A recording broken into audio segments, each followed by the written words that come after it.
Welcome back to another episode of Boys Gone Wild. Oh my god, I can't contain myself. This is probably the greatest day of my life. It's episode 54 of Boys Gone Wild. How are they still going? How have they not been cancelled by the powers that be? How have these shock jocks, these speakers of truth, how are they still on the air? Surely they're behind it all. Maybe they're not putting two fingers up to the powerful. Maybe they are the powerful. Maybe they're the puppet masters. Maybe they're the ones who've caused this mess. Potentially, I don't know. I'll have to ask them later. But this is Boys Gone Wild. This is live. Well, it's not live for you. It's live for us. And it's probably the best podcast in town. If the town is my bedroom. We're not a very good podcast. We're very insecure about how we're doing. We've had a real hit of self-confidence. I read one comment of hate, and now I'm starting to consider whether I should even be doing this if you're not going to take it seriously. If you don't like it, then I'll stop. Just kidding. Another razzmatazz by your boy Galdini. I have a lot of confidence. I'm pretty sure we're the best new podcast in the country. No irony there. Name me a better podcast. You can't. This is probably the hottest podcast right now. Certainly at the moment, we are probably the best podcast in the world. You right, Drew? Yeah, you've caught me at quite a compromising time, actually. How come? I'm not wearing any pants. You're doing that again? Yeah. Well, I did a big wash for the first time in a while recently. A long while. A big, long while. Because you're filthier than me, but I shower more. You shower less. No, I'm a daily shower boy. I daily shower as well. Okay, well, we shower the same amount of time. The same amount of time, cool. So, yeah.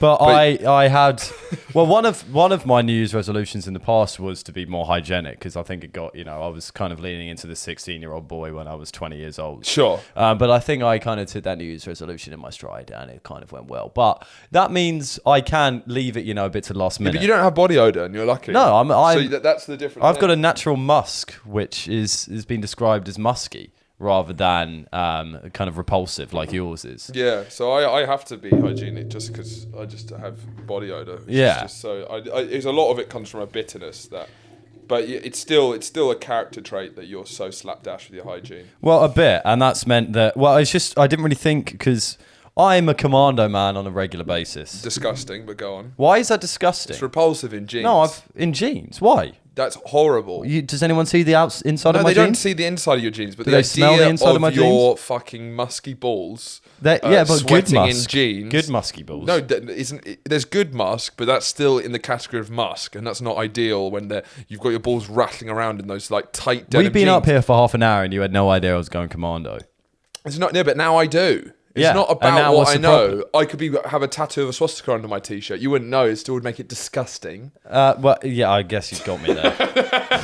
But the swastika tattoo is disgusting because of what it symbolizes. So do you hate... This is what it symbolizes. It's what it symbolizes. Yeah, it's what it symbolizes a free, independent man. No, because it's gross having your stanky balls in tight jeans. Because because of your... They're not tight jeans. You're trendy, so you don't like boot-cut jeans or fat jeans, which is admittedly... Well, no, I've got some fat jeans. You don't have that many fat jeans. Yeah. You still are in a sort of 2007 Russell Brand indie mindset where you want your jeans hugging your body, which, would be fine if you had a protective layer protecting your balls. You've got two stanky ass balls rubbing against denim, and frankly, me, the listeners, and most importantly, the patrons think it's repulsive. Well, the thing that happened was I did my big wash, and when I did it, I'd kind of got to my last boxer. So I was like, okay, now is the time to do the big wash. Sure. And with the new installation of national lockdown, I thought, this is a great time to do it because I'm not going to be going anywhere. So who needs pants if you're staying around the house? And then I forgot we had the podcast. Yeah. And so I'm really So you've got no pants? They're all wet? No, they're all wet. They're all currently drying on our Aera. And I didn't realise an Aera was called an Aera because it airs things out until we got our own Aera.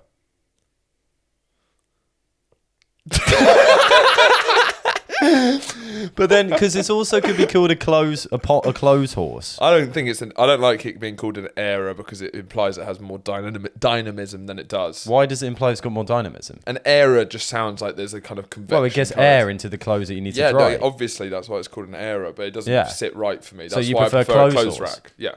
Clothes rack? Yeah. But that's not a clothes rack. A clothes rack is something you get in the shop. A clothes horse then? Which I guess makes even less sense. Yeah, it's close. Is it clothes horse? Clothes horse. Well, you said clothes horse. Yeah, I did. And there's something. I think it is clothes horse. No, I think a clothes horse is the long ones that look like a horse. They don't look like. No, it's that as well. No, that's a clothes rack. That's a drying rack. That's a drying rack. I'm fine with drying rack. I can go with drying rack. An era, no. An era sounds like a gizmo, a gadget. An 80s Japanese gizmo. No, it sounds quite light. You put your hair, your clothes in. Your hair in? No, that was a slip. Your hair? Right, that's not what I meant. Yeah, well, clearly I wasn't talking about my hair. How are you going to convince anyone of what you want to be? Because I'm very convincing. Well, not when you do slip up like this. Yeah. Right, but anyway, I am a fan of Commando, and I want all you guys, because I know more people are than people let on. There are more people out there. I'm not at all in them. I don't know. Comment below, DM me for some private underneath the jeans pics.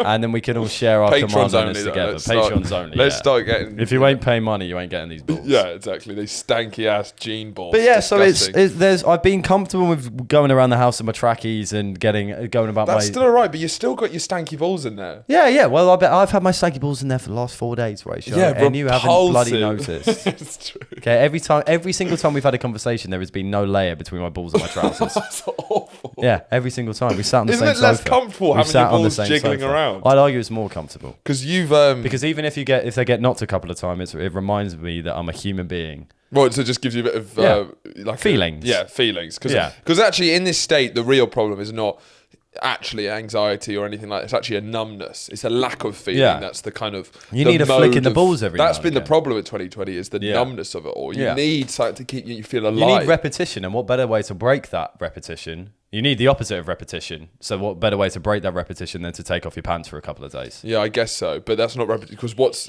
that's your normal mode. No, because you wake up. Yeah, but it's not a break of routine when your routine is not wearing pants. True. I don't not always wear pants, but there are several days where I think when I get up from bed and I'm like, well, why would I put pants on right now? What's stopping me from not putting pants on? Do you find it and the answer more to or that less is nothing. Do you find it more or less comfortable? That's a really tough one. It's a really tough question, Rachel, and I'm glad you asked it. I think Boys Gone Wild, we do the tough questions. Honestly, so there's when you're wearing the pants, there is a and I can't speak for the ladies here, but when you I feel like Kathy Newman speaking to Jordan Peterson. Everyone's gonna slay you alive. You're not getting it, Rachel. You're not getting what he's saying. Rachel just got schooled. So the thing is, there's a comfort in a compactness. Sure. Like imagine a nice tight basket of oranges. You're gonna when you're walking along, you know that nothing's gonna jiggle about. Sure. Now take half of the oranges out of there. Done. When you're walking along, we've got a bumpy ride.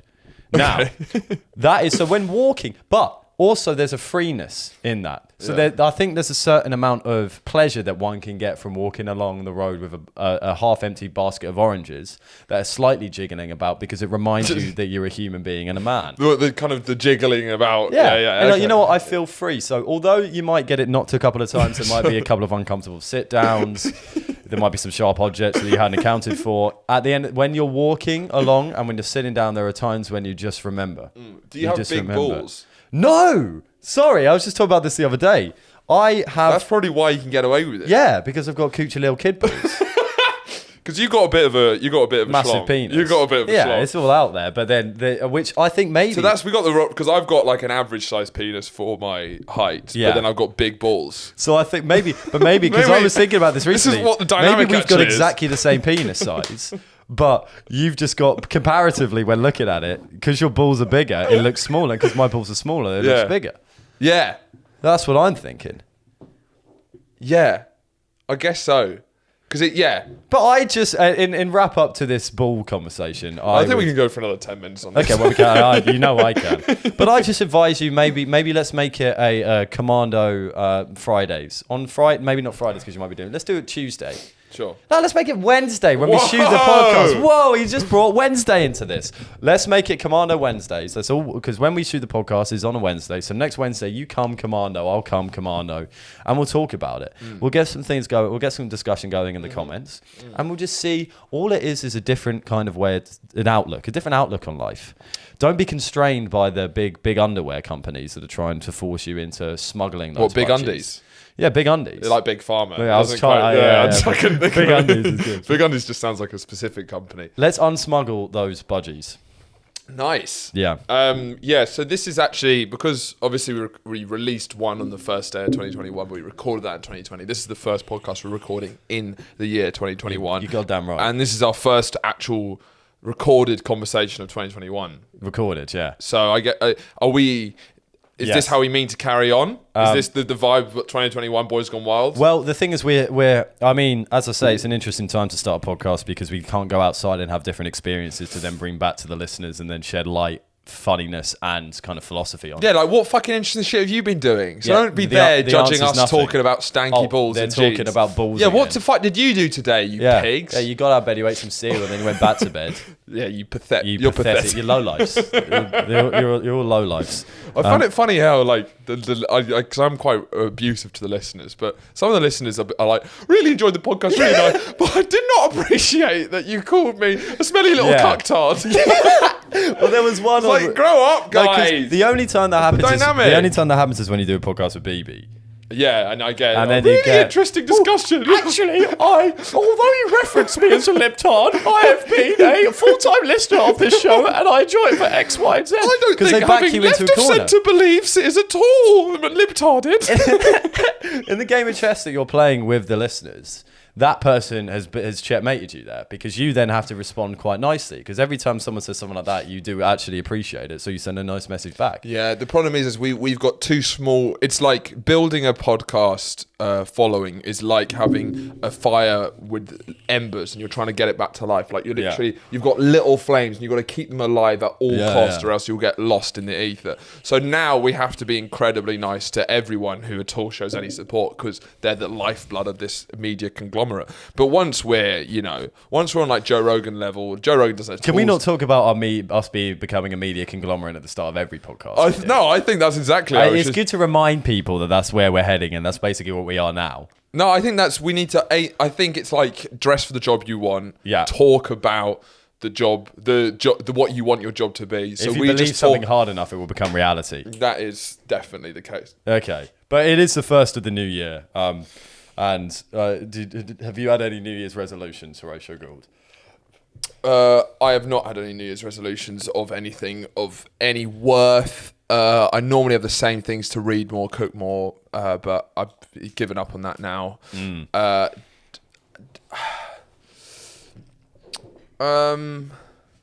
I think it's not a resolution, but I think I'm going to try to get less stanky on it. Okay, yeah. To get less stanky on the beat. Okay. Well, that has been a problem I've noticed for you throughout 2020. Yeah, I've been getting a bit too stanky with it. Yeah. I'm a little bit too sick with it as well, but I think that I'll deal with getting sick with it next year. Okay, understood, yeah. So I think I'm a bit too stanky on the beat. Yeah. I've seen an improvement in the last few days as well. At the start of January, it has been. But you know when people go to the gym when they're starting out and then in February no one's at the gym. Yeah, February. I feel I'm going to get stanky on Come the beat February again. 1st, Horatio Gould will be stanking back on the beat. It's true. I'm trying to put the pussy on less lock. You know, it's not as simple as it sounds and as it looks, but it's something I feel like I need to improve on. Wait, put the pussy what? Put the pussy on less lock. So you've been locking. I've been locking too much pussy. So that's pretty much, Yeah, you know. but I think they're too unlock. ambitious for both of us because I don't know. Yeah. I don't see either of us doing any less of that. It's been going well for a few days, but you know how New Year's resolutions work. But why don't we do this? Let's do this now. Okay. What would your resolution be for me, and vice versa? I think if I had to do a resolution, that's a good question. See, what other podcasts are doing that? Yeah. I think That just sounded bitter. just we're insecure because we haven't done anything for years. Yeah. We're just running up. I think it certainly should be like in the way that top athletes, you need to improve your game. Yeah. We're top podcasters, so you Yeah. always need to be looking for. I think I would be a lot. This would be a lot better podcast if you got your head out your ass. No, if you were slightly more with it. With you it, know? what does that mean? Is that comment just- about my drinking? No, your drinking's fine. I've realised that your drinking is the lifeblood of the podcast. Yeah. Probably. Yeah, I that's think all- that's- if you were just more. I come in with like niche Twitter feuds that are going on, Yeah. and then you won't know either people I'm talking about. Correct. Which is why it's probably better for you personality wise. Yeah. But for podcasts, it means I have to explain who's this person is, who that person is, Yeah. what they're talking about, and what that thing they're talking about means. Okay, so you'd like me to sell my soul for the good. I'd like you for the to good of just the like, podcast. just be like, Yeah. I'd like you to be more into gossip. That's it. Well, that is the That's problem it. I've had for a long time, Yeah. actually, because I do. You don't find, like gossip? I actively dislike it because I find it the most disinteresting thing. Mm. Because I'm a big believer of there's two sides to every story. Yeah, but gossip is what drives we're doing a similar thing to any fucking newspaper or anything. It's just like you see something happen, you have a take on it.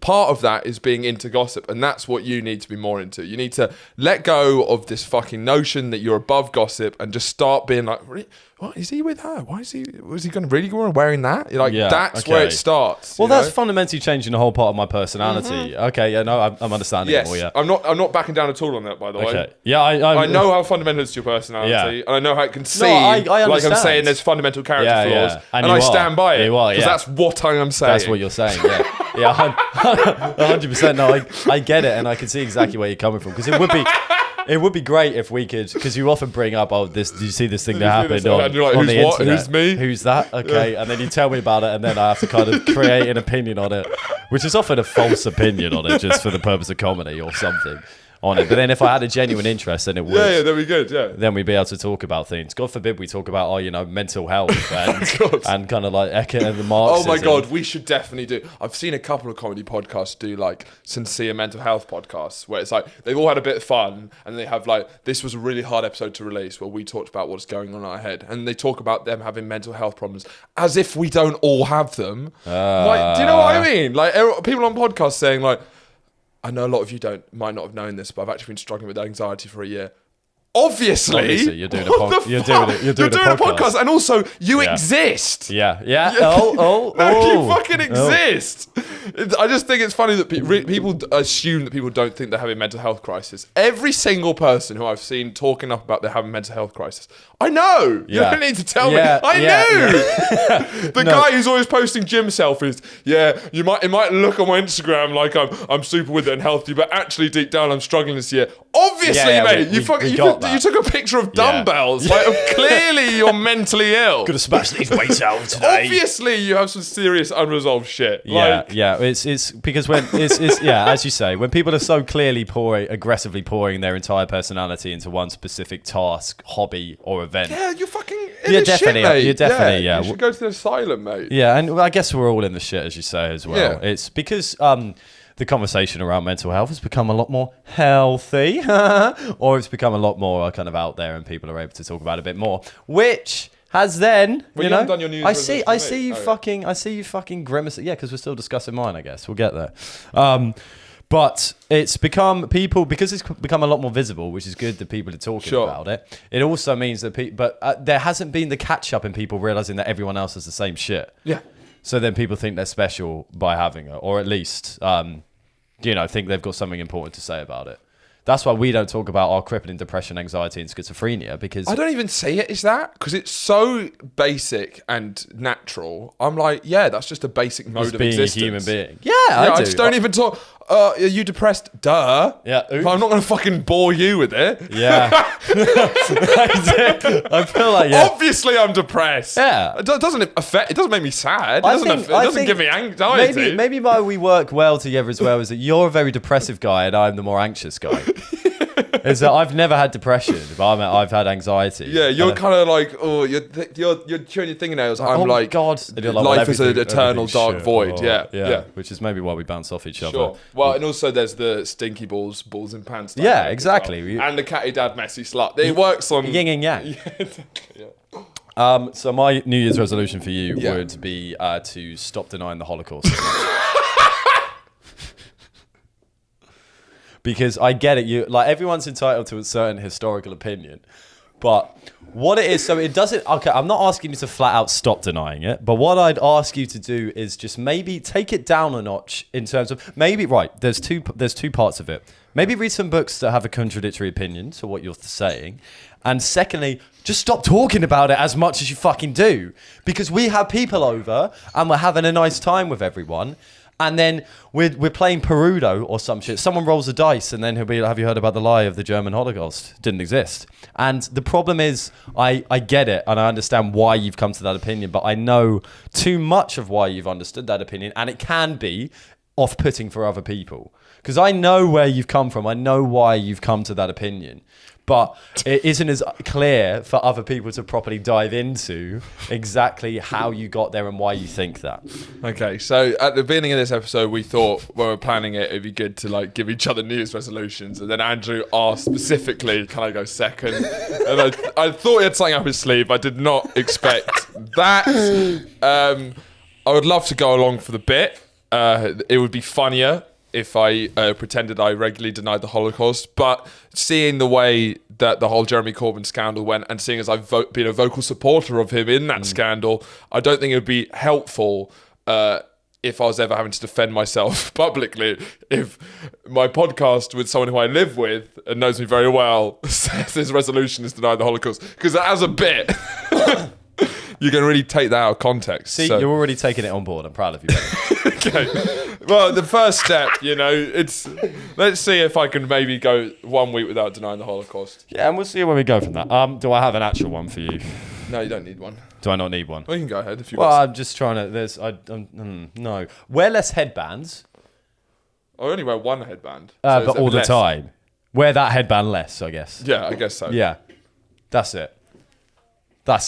Yeah, I'm not going to do that, but that's nice. No, you're not going to do either of them in reality. As soon as that camera goes off, it's all, deny. It's all out. It's all out nonsense. Yes. Yes. Have we got a segue in, so? We can do mental health, or do you want to talk about the clapping of goes, or we can talk about third lockdown feelings in general. Yeah, let's do lockdown. And then we can go into mental health and lockdown if we want to. Yes. Where did we just end with that? That was denying the Holocaust. But because for me, I feel like what I'm concerned about is because the time that we've been living together has been in lockdown, where the headbands have been worn. Are you going to take that out of lockdown? Is this something you're going to wear? I guess you go to the shops in it, but is it going to be something Where's my sunnies? Yeah. I'm not sure. Oh, they're here. Because this is what it's important.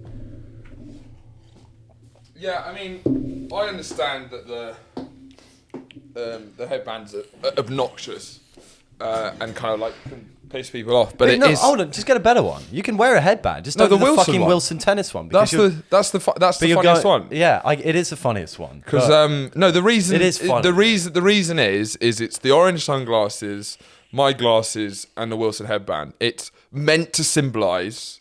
This is a lot of this is a visual project to symbolise our approach to the future, which is, I imagine it. We are basically in a futuristic go-kart, and you're in a little sidecar, and we're going at we're going a million miles a minute. Yeah. Accepting that we live in a fake reality, accepting fake news as a real thing, and just accepting it. And that's what these represent. These are like my flying goggles and my outfit of saying, look, so reality's over. We've accepted we live in a fake world. Let's just go along for the ride. That's what Boys Gone Wild stands for, and that's why we have these sunglasses on. And it's a pure aesthetic thing, and it pisses some people off, and that's good because it reveals something about themselves. So yeah, it's meant to be a symbol of a time out of joint. Okay, I can fight with that. To be honest, you brought me round.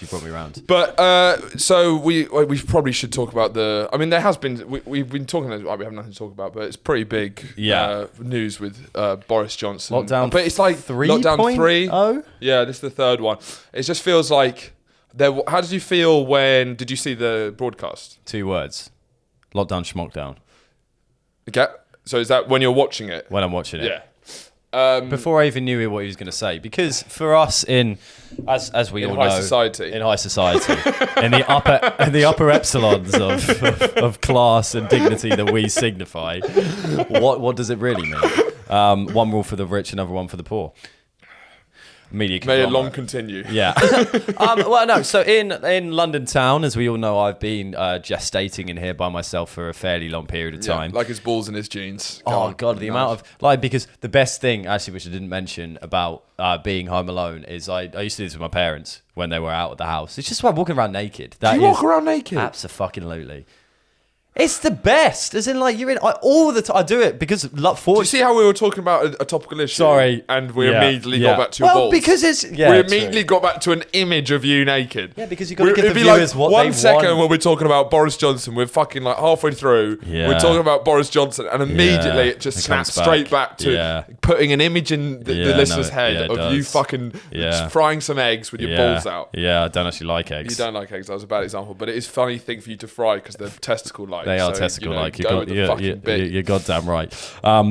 But just a quick side note on that, it is amazing to walk around the house naked, and it's a good thing. That's partly why I wanted the downstairs room, because because I like when you've all gone to bed, I am naked. Yeah, no, I think that is because when we were choosing rooms for this house, I got the big room so we could do the podcast in here.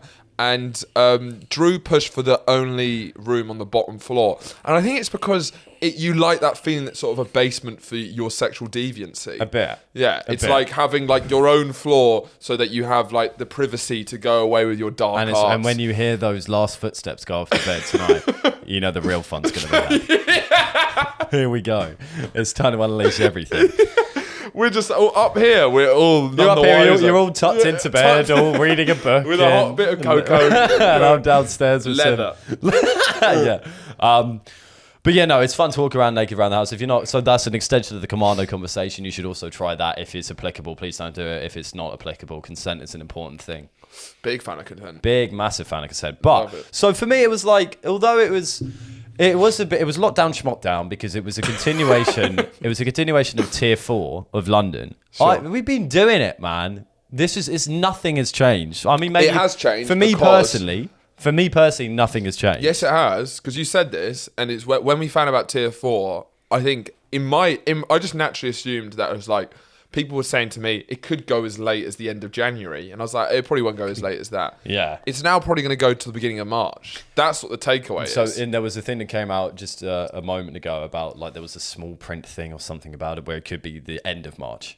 Jesus, that's what 3 months. That's what the fucking so feeling it's of about deflation. it's about the continuation of lockdown. Yeah, but that was always good with this new variant. That was always going to happen. No, it wasn't always going to happen. I thought it was always going to happen. I didn't know it was going to be that long. Were you not at all surprised that it was end of March? Would be I lockdown? thought we should have gone into lockdown earlier, and I think, as we discussed, I think the only reason we didn't do it was because of Christmas.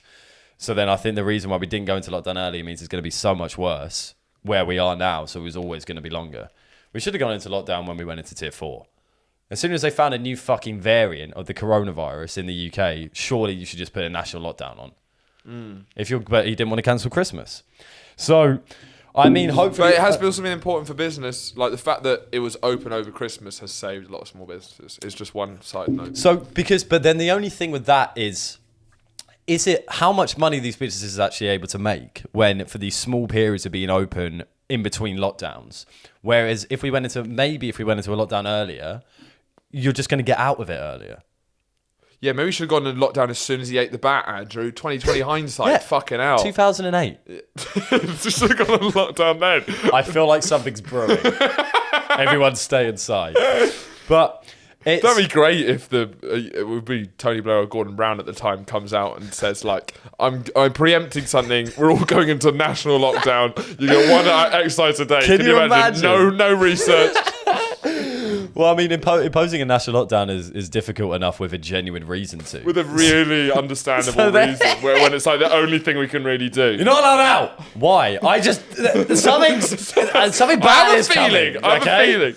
Because that's what's great. The world would be laughing at us until 2020. So we'd have 12 years. That's a long We've time had to 12 be years laughed of national lockdown. But then, once we get here, we're all good. Yeah, that's still a decade of being laughed at. Yeah. But I think we'd be the last ones laughing. Yeah, okay. Yeah, that's true. And that's the most important. Yeah, it is. But that's what's fun about sort of failed states with omnipotent dictators, is that There's they a few can. things funny about failed states of omnipotent dictators, but I'd like to hear what your top one is. Is that, and one of the fun things is because in our cucked democracy, where you have to get like a mandate from the people, like a fucking beta males. We are cucked. Democracy is the best way to do it, but it's a cuck thing. It's a cuck thing. Because it means that's why all of our leaders are little fucking scrabbly little cuck boys. Yeah. And it's like the way he has to like ask, and he's like looking for our popularity. They're undeniably, as awful as dictators are, there's something I respect about a leader who has no concern at all for his people or what they think of him. There's something alpha about that for sure. Because then if you're Absolutely. a dictator in that fucking, there's a country, I think it's Turkmenistan, in one of those kind of crazy stands in the center of Asia that don't get talked about. There's like a whole city made out of white marble. Just the entire thing's made out of white marble. Because it gets shit done. Yeah, because he can. And then also, I think in Uzbekistan, a dictator there decided to move the capital. Tell us about more of the stance, Horatio. But he decided to move the capital. So just rebuild from scratch and then name it after himself. And although And it's just that's a bit alpha to me. Yeah, and although like I would love for Boris Johnson to come out and being like, we're going to make the new capital Norwich. Yeah. And if he was a dictator, he could, because he can't, because he's a little cunt. Because everyone would go, oh, don't do that. We don't want that. But then in the real countries, they go, fuck yeah. I don't care what you're thinking. Norwich is now the capital. We're a mustard country. Because we're mustard people now. Get on board. Oh, go away. we're mustard people now. Because mustard is famously made in Norwich. It originates from Norwich. Yeah, you actually told me that. Not on this podcast. I know that I'm information. a big trivia guy. I have a lot of information in my head. Yeah, and I'm a big mustard fan, and I'm a big trivia fan. So it's a really good, one of my favourite facts. But so what I was, because we've had the benefit of moving to London with our friends during lockdown, I cast my imagination into As a you want world. to do. I'm an imaginative guy. Yeah. Into a world where I hadn't moved out, and this lockdown, dragons and stuff. The third national lockdown didn't matter because the dragons were attacking. The Knights of Norwich were coming down in their mustard army. Too much imagination. Scale it back. Scale it back. I haven't moved out of the house. Is that? Yeah, that's a better scale. So I hadn't moved out of the house, and this lockdown would be fucking dead because it doesn't really feel like lockdown when you're with your friends, because the problem would be that in the first you're allowed to say something sincere and not. So I can't. I physically and not do can't. this. My parents divorced when I was in year 6, Rachel. I can't. It's not a choice. You can say that you like being with your friends. You don't have to be like. Even when I'm with me. Well, this is more about my problems with intimacy rather than anything else. But so we in this world where this crazy world where I hadn't moved out. Yeah. It would have been, and I feel, because like I even feel for like my mum and David at home. I feel for David because they hate each other. Yeah, it's all this. Mum's all chat, David's all I need to fix everything, but they can't fix their failing marriage. Yes, so they're stuck in this loveless marriage. Another one. That's 2 for 2. 2 for 2. I'm starting to think maybe I'm the problem. No, actually, they're quite a happy marriage. Actually, they've got a very happy which is quite a rare thing. It's actually quite nice to see. Especially finding someone later in life and it working out is actually quite a nice relief. Maybe if it doesn't work out first time, you can still find someone who matters. And the barometer of that is because they often, like, one of them will make each other breakfast a lot, and what they do is they sprinkle black pepper over the eggs on toast. If you're sprinkling black pepper on the over eggs, there's still some love there. There's still some love there. You're not just slapping take your eggs. Take your eggs and shut up. There's a touch of garnish. Sure. Yeah. What was my point? Sorry. Then, because it's a lot. Because as I say, when we're talking about the different cross sections of people that have had it toughest during COVID, I think that if I was still at home and people living in that, so like it's really important for when I was living at home with my mum and David to go out and see friends. Sure. Because you don't really do anything at your house because it's their house and you don't want to overstep your mark kind of thing. So pubs were important, and going to see people in public was important. Whereas it's not as important for us right now because we're living with our friends. Yeah. No, we're really lucky. We're really lucky. So then, because that's why I'm saying lockdown, schmockdown for me. But then I think but of course I empathise with the many people who are going through. Yeah, no, but it's like you don't have to deal. We've been lucky. We've got, we'll be fine. We're not high risk or anything like that. Socially it's fine, but it's not necessarily. Can't just constantly view it relatively. It's still alright for it to be shit overall. Like it's still tedious going back into another lockdown. But what's the point of thinking about that? Well, it's not a point of thinking about that. I'm still very positive of making the most of what's. I think it's only negative when you don't just actively decide to make the most of your situation. It's still fine to be like... There was a general feeling when he announced another lockdown, just across social media, you could just feel that just general, just like, here we go again, and that just like sigh. Yeah. Because it just feels like... And I remember like... Because obviously I can't produce other podcasts during this, really... and just this feeling of just like I don't even know what to fucking do anymore. Yeah, it's just like I managed to keep myself busy for the other periods of lockdown, but now it's just going here again. I'm like I've been here before.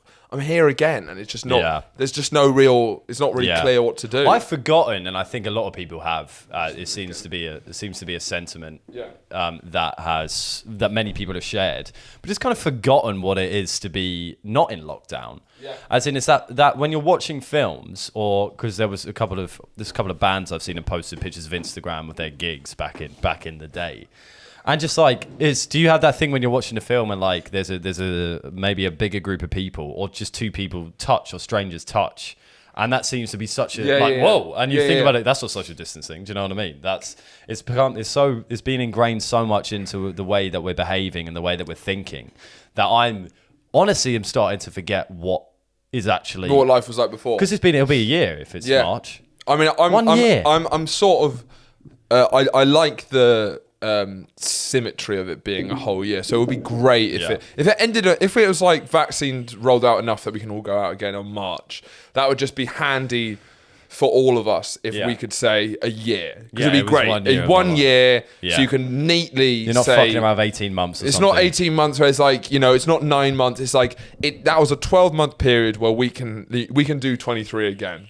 Yeah, and I think I completely agree. If someone wants to say I'm going to do that year again, that didn't count. Fair enough. You haven't got any older. Absolutely. Yeah, and I think if it's a whole year, then it's much easier to do something like that. I find it weirdest because I obviously watching old films, and seeing people dancing or anything like that. But I find it weird if I'm listening to podcasts from like 2019, which are like so near to now, relatively. But then I'm just like, it's hard. What I find annoying is because so much news has happened. Yeah, I find it hard. If I find a new podcast, I find it hard to go through anything topical. I find it really hard to go through the back catalogue. Because I'm like, you're so fucking naive. Such distant topics. Yeah, it is.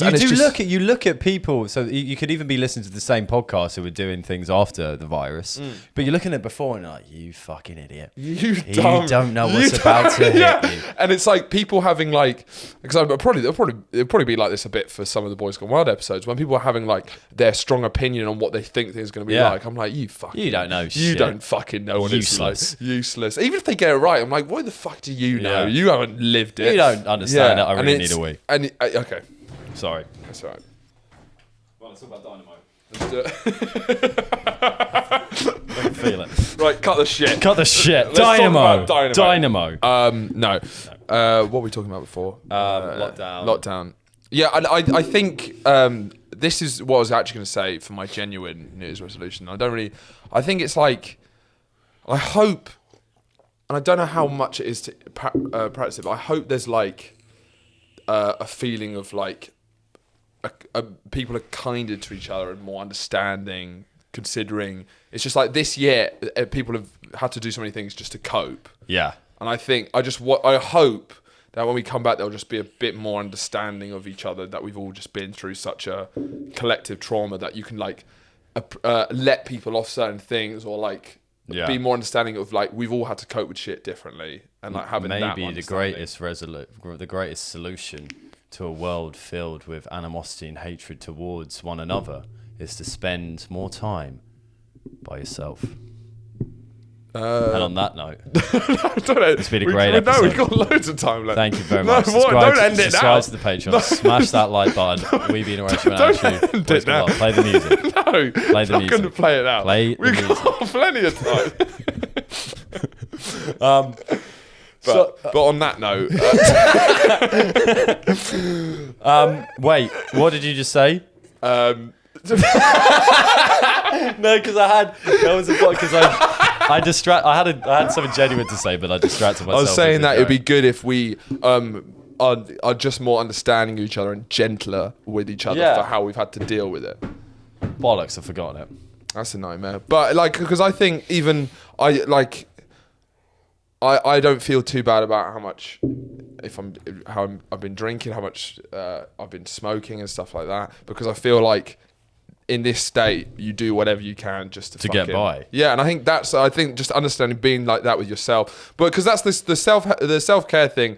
I like doing it personally. Yeah. I like having that with yourself. Yeah. I just don't like people talk about self-care On public platforms. Yeah. Or as if it's like, as Yeah. if you should be celebrated for it. Yeah. It's like, do self-care. Self-care is an important thing. Self-care is, this is a fucking rough year. Do what you can to survive. It's a good advice to do self-care. But stop fucking posting about Involving it. us. As if, also, stop doing it as if we need to applaud the fact that you couldn't get out of bed. It's like, Yeah. It's like, or like, you know, I just felt self-care Sunday. It's like, I'm not going to do any work or anything like that. It's like, okay, do you, but I'm not Yeah. going to congratulate you for doing that shit, you know? Yeah. And I just think that's that's when self-care becomes, because I found self-care Toxic.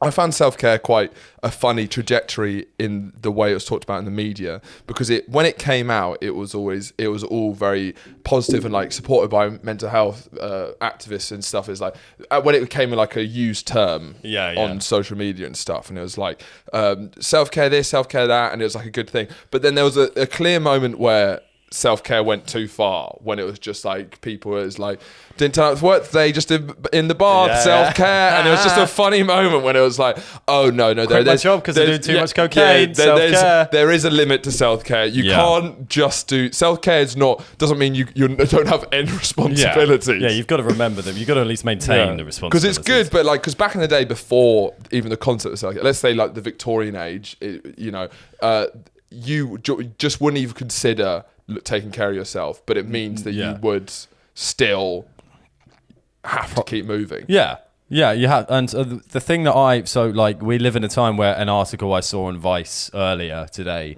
was why it's okay to work in bed for the whole day. And it's like work in bed, but I don't need an article about it. Do you know what I mean? Don't tell me what to fucking do. Yeah. Because That's a perfect you example. do it anyway. That's a perfect example. It's like, yeah, it is fine to work in bed all day, but don't do an article glorifying it as if it's some noble pursuit. That's what pisses me off. Yeah. But It's like, are they it's glorifying? fine. Is it glorifying it when they're like, it's because maybe they're, okay, I'm going to play the devil's advocate. Maybe there are people out there who are... It's the devil! Burn him! Help! No. I'm just his advocate. It's fine. So maybe there are people out there who are lying in bed all day doing their work, and they feel because they can't get out of bed, because everything's bad. Yeah. So then there may be a Vice article saying it's okay to work in bed every day, makes them feel more validated in some of the things that they might not have been validated in. Sure. Yeah, no, I agree with that. And I almost feel like in the general, I think having that stuff is actually kind of helpful for a lot of people. But I also feel my role as part of high society and culture in general, as a cultural society.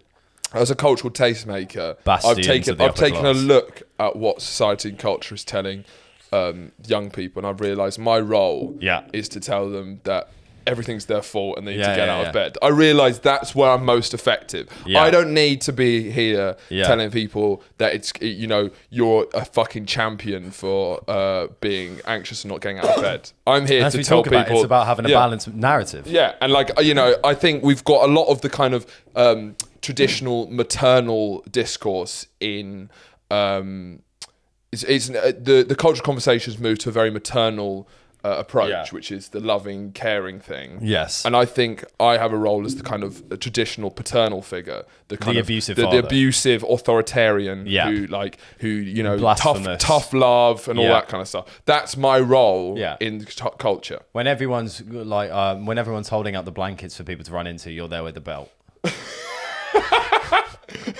Yeah. And I don't really. Wait, so people are holding it with blankets. Am I just hitting them on the way to the blanket? So okay, let's make this into a good metaphor. Good. Yeah. So, society is mostly wrapping people around with the blanket, and so you're there to deliver the belt beating, but they're already wrapped in the blanket, so it's not as harsh as it would be if it was belt on skin. Yeah. Okay, we'll think about that one. Maybe you're the blanket, I'm the belt. And on that note, No, still got plenty of time. No, but this is actually quite interesting because spending time with my mum over the first lockdown in that maybe 5 months. How long were we? don't ask me. From March till it was like 4 or 5 months. We moved here in July, Yeah. March, Yeah, April, about May, 4 June, July. That's 5. 5 months. 4. It was kind of interesting viewing the generations and how each generation's been raised. I mean, I kind of had a realization where it was like the reason why our generation is the way it is. I'm not someone who shits on our generation. I actually have a lot of faith in our generation, and even though people constantly shit on it. Kids of the future. Kids of the future, my man.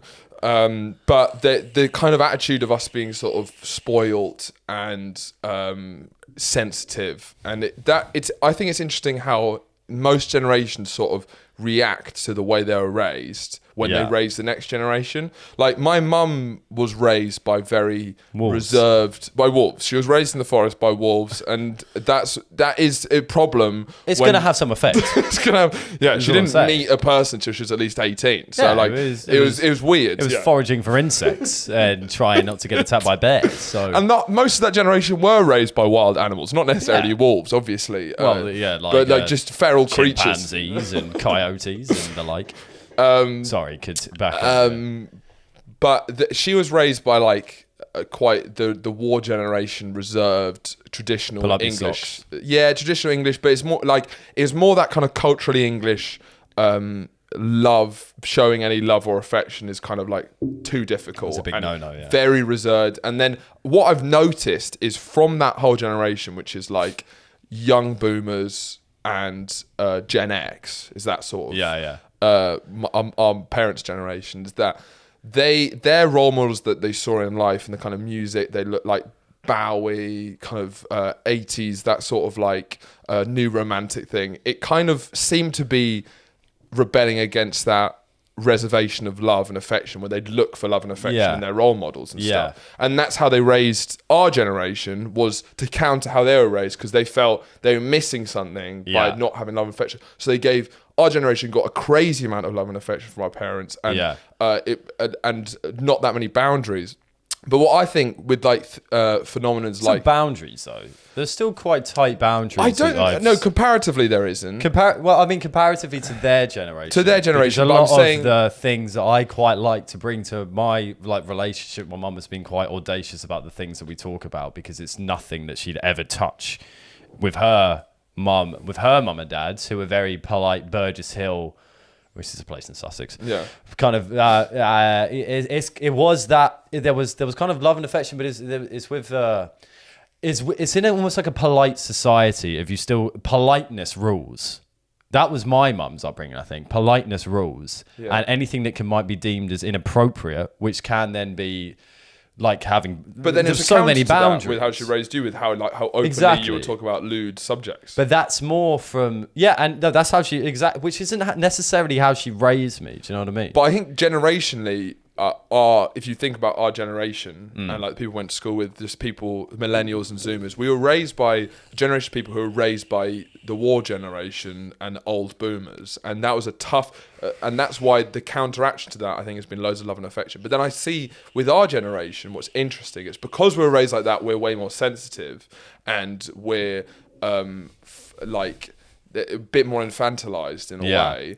But if you look at things like the emergence of Jordan Peterson as a phenomenon, I'm not a fan of his, but he's interesting to look as a cultural phenomenon. It was so clear to me with all of the people who were so crying out for his ideas, is that there was a feeling that there was something missing from how they were raised, in the way that every generation feels there's something missing. And I've realised I could potentially see our generation raising the next generation with a bigger emphasis on values and a bit more kind of guidance in that sense, because I do think something missing from our generation, how it was raised, is I don't think there was enough emphasis on values and certain things like that. I think So in terms of, give me an example. so for example, I think now that a lot of our generation are out in the world, it's clear that a lot of the mental health crises, people feel quite unprepared for the realities of the world. Yeah. And I do So think do you think is missing the pull up your and I socks of the think war generation? it's missing, because I guess it's a bit of a synthesis. It's not as strong as that, but it's about, because they're reacting to that. Yeah. I think potentially they went so far the other way, and Which I is think, often what happens. It's a conversation. yeah, and it literally is thesis, antithesis, synthesis Yeah. with how the generations are developing. And I would not be surprised if when our generation raises kids, there might be an emphasis on more kind of guidance and values and like more of a stronger hand with parenting potentially. When you say stronger hand, do you mean more discipline, or I mean, I don't mean discipline. I mean like it's trying hard to to say. instill your values? Instill on. values, and I think, because I certainly think that's What would something be that your main thing if you had to pick one thing that you had to pass down to your kid in the future? What would it be? value. That's hard. but I'd say maybe like a main lesson. It'd be it would probably be a Get form stanky of, on the beat. It'd probably be get stanky on the beat. Yeah, but other than that, put the pussy on the pedestal. pedestal, yeah. Or maybe take it off the pedestal.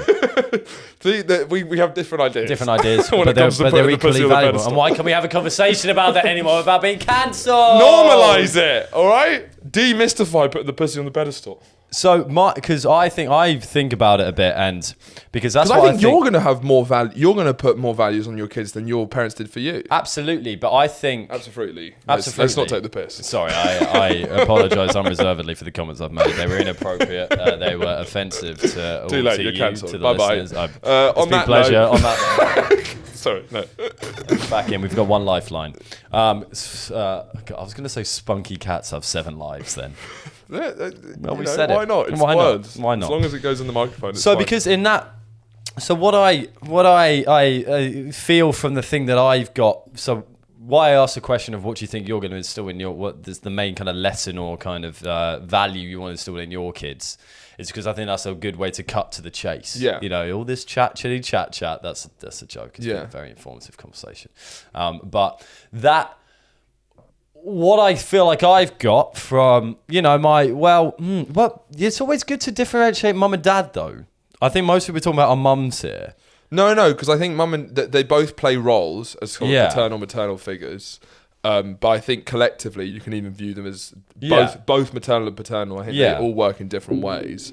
And I definitely think the cultural emphasis has moved away from kind of the idea of paternalism as being toxic and negative. Yes. And I think there's elements of that which our generation feels are missing. Yeah. Hence why our generation are constantly looking for daddy figures. Hence why everyone's flocking to Boys Gone Wild. It's why they're flocking, because they're looking for father figures. And we're happy to be it. They're looking for spunk daddies. Yeah, So we're happy to be all your... The Delivery Man by Vince Vaughn, when I brought that up, that was more me saying that's kind of metaphorically what I want this to be the podcast. All of our listeners. I want, in 10 years' time, when this is a hit podcast, for thousands of people, for me to realise I've got so many kids I need to take care of. That's why I related with that. It's taking lost souls under our paternal wing. Exactly. So because I would say that the big thing that I would try and be installing into my kids, and I guess it's a value in a sense, because it's not about installing a specific value like of you need to kind of think this way or do whatever, as I'm sure you would agree. But it's like, I think originality is an important thing that I would like to But instill. that's a value, you know? Exactly. Because That's it's what not that's an what I'm order. saying. That's what why I'm it's saying. not. That's why. Just to distinguish. Yeah. That's why I specify values. I think I don't deal well with any real authoritarianism of any sort or being told what to do. I never have, and would never do that to my kids. But I do appreciate values, right? And that's a very different thing. Like I see parents who raise kids where they're like, do this, do that, and I don't see that at all, and I don't like that, and I would not thrive on that at all. But I do feel that can go too far where you don't install values, which is a different thing. It's not telling what to do; it's like what to value. Which I agree with, because that's what I was saying. So although it's not the kind of basic idea of what a value would be Yeah. in terms of you need to do this, you need to be a doctor or whatever. It's the value. It's a much more vague. Yeah, it's vague and like I want them to be weird. I want them to have their own, because everyone's fucking weird Sure. when you get down to it. And the more you get to know people, the more you realize everyone's fucking insane in their own way. And what I fear for my kids in our society growing up is all of that being pushed down because of a desire to conform to a norm and a desire to conform to herd immunity. Yeah. Nice. That's topical. Herd consciousness. The idea of just, and I think that's a bit with social media and everything. It's like, because you see kids. Well, authenticity is a value. Definitely would be a thing, which is like the people who I connect with most are people who are authentically themselves. Yeah, exactly. And like people who I can be upset with someone, but if and I don't like certain things people do, but if I know that's them authentically themselves, it's so easy to accept it because it's like that is who they are. As soon as you feel like someone's playing up to something and being annoying, then you're not even being yourself and being exactly annoying. Be yourself. At and least be a cunt. Yeah, be a cunt, but on your terms. On your terms. Yeah. And that's fine because that's a forgivable offence. Whereas and authenticity is fine, but you shape their authenticity, which is the thing. Is like authenticity. Especially, but the thing I appreciate most about comedy and stand-up is like, as it's within your interest as in an art form more than maybe any other art form. Like all it's drilled into you is be yourself constantly. Yeah. That's your value in the market. Otherwise, it doesn't work. Yeah, that's you're competing with other people who are potentially more themselves than you are. So you need to be more yourself than they are. I went to bed until I was 12. Exactly. All right, Netflix special. Cool. Sign him up. But like that idea of authenticity is a bit vague, but you also play a role. It's not like just letting that kid, you need to shape who that kid is as well. There's still a shape, like let them be themselves, but you play a huge part in that. As long as they're not like an axe murderer. So you can't put your hands off and be like, well, as long as you're yourself, you play an active role and they want you to. Yeah. And they can rebel against that and not, but like you see certain people when they talk about their parents had certain values and that's still with them. It's not an objective truth. Yeah. It's like a nice background to have and something that's important to you, you know? If when you meet someone who's like, my parents really valued respect or like politeness or stuff, and then they have respect and politeness. That's something I'm like, that is something that's good. Yeah. When it's like, there's not like a thing that they have to do and they feel like they're in like a. And it's like they're respecting their values. There's always a thing when you're growing up is like with teachers and parents and stuff. When you're growing up and you're like, when I'm older, I'm not going to be that person. When you've been disciplined, you're like, I'm not going to be that person. I'm going to be a chill parent. Sure. You know what I mean? And then when you get older and older and older, you realize that there's an importance behind that discipline or those values that your parents or your authority figures are instilling in you. Yeah. And it's kind of worked to the benefit of you, which I think is something that's important to me. And something that I just feel like I'm growing up, man, you know, getting older, bro. But preparing them, because especially seeing a lot of my friends, it's like we've hit that period where we've reached 23, 24, you're out in the world, you know, sadly, because technology's moved so quickly, our parents can never prepare us for the world because they don't understand the world. They don't do banging TikToks. They don't do banging TikToks. How can they give advice? Like, how can I have any respect for a parent when who I was isn't smashing out? When I was trying to find like what kind of day job I'd do. It's like my parents are like. My dad was like, I genuinely don't even know what advice to give you, because when I went into publishing for magazines, like I don't know what the world is anymore for a young person. It's just economically it's changed, culturally it's changed, but what doesn't change, in my opinion, is values, and that's why that's important. It's a guiding light around a changing world, is what it is. And I'm just interested to see, and you can always view a generation with what kind of role models they collectively sort of move towards. Yeah. And it's kind of split two ways. You've kind of got like people going for there's the woke sensitive side for sure, and then there is also, but the woke sensitive side is being pushed by mainstream media as well. But then there's like the counterbalance where people are pushing for this kind of this intellectual dark web, Joe Rogan, Jordan Peterson, I have different views on each of them. I'm not putting them in the same category.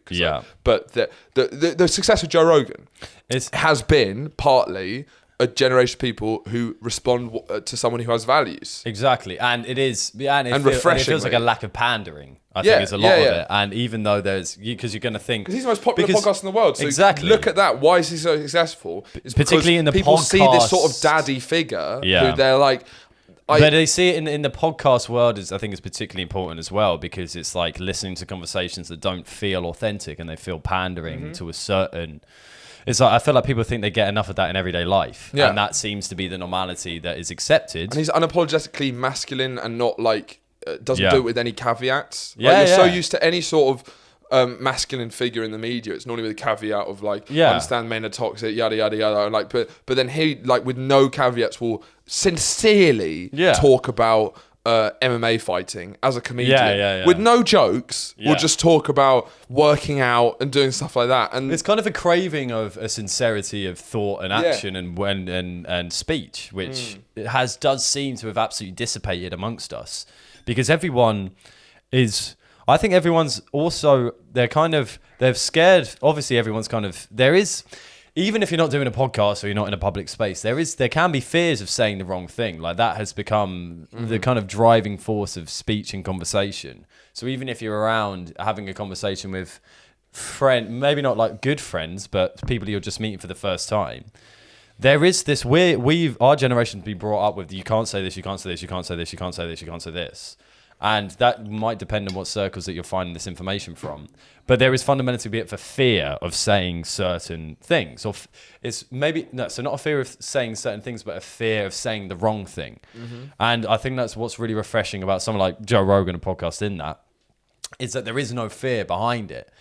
And that kind of goes into what we were saying last week in everything about just the ability to be wrong and it for not to be a castration event.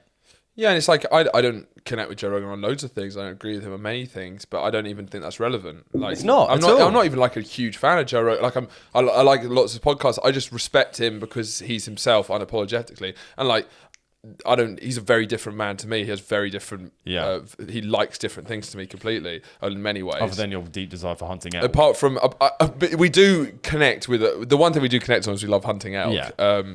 But I have to tell them that there's no elk in London every day, but I need to hunt he always elk. puts his camo on, smears his face with green face paint, and goes out with his rifle. But because he's authentic, even if I didn't listen to him or enjoy it, I'd respect it because he's just being himself. in a world where all views are policed and all speech is policed, then we'd be slowly moving towards one podcast. The podcast that just says everything that is confirmed by society. Yeah. And that is so every there won't be variances in individuality of thought and opinion. It would just be going towards this one podcast that says everything that is correct. Yeah. So as our views get more and more streamlined towards what we believe is right, Yeah. we're just going to get further and further towards only wanting to digest that correct information. And if we don't have an appreciation for varying information, then we live in a world of one podcast. And that podcast will be Boys Gone Wild. On that note, thanks for listening. Yeah. Right, final word to wrap up. Bitches ain't nothing but tricks and slits. Should we end on that? Yeah, we'll end on that. Thanks for listening, guys. Put a pussy in the stank hole. See you next week.